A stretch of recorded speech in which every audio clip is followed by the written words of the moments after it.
కేటర్ని ED విచారణ కొనసాగుతుంది. కేటర్ను ED అధికారులు సుదీర్ఘంగా ప్రశ్నిస్తున్నారు. ఫార్ములా ఈ రేసు కేసులో అధికారులు ప్రశ్నిస్తున్నారు. విదేశీ సంస్థకు నిధుల బదలాయింపుపై ఆరా తీస్తున్నారు. ముఖ్యంగా అరవింద్ బిఎల్ఎన్ రెడ్డి స్టేట్మెంట్ ఆధారంగా ప్రశ్నలు వేస్తున్నారు. మరోవైపు ఈడీ ఆఫీస్ ఎదుట భారీ భద్రతను అధికారులు ఏర్పాటు చేశారు.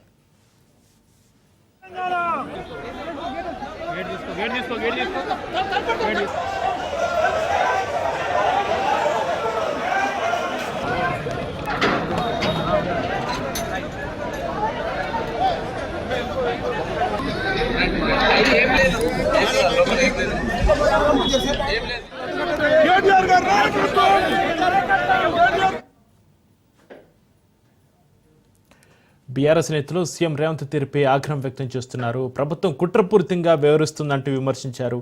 కేటీఆర్ ఎక్కడా అవినీతికి పాల్పడలేదని వెల్లడించారు.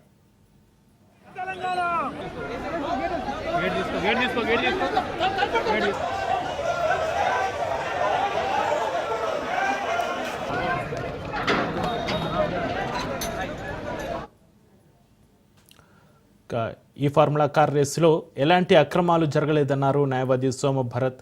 న్యాయస్థానాల ప్రకారమే నడుచుకుంటామని వెల్లడించారు. కక్షపూరితంగానే కేటీఆర్పై కేసు నమోదు చేశారన్నారు.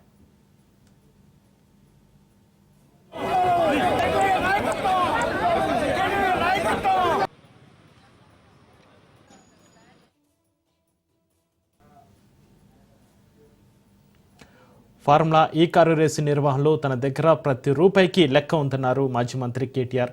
ఈ రేసింగ్ హోస్ట్ చేయడం మంత్రిగా తన బాధ్యతని చెప్పారు. రాజకీయ కుట్రలు తనను ఏం చేయలేవన్నారు. ఎఫ్ఏఓకి 46 కోట్లు బ్యాంకు టు బ్యాంకు లావాదేవీల ద్వారా చెల్లించబడిందని వివరించారు కేటీఆర్.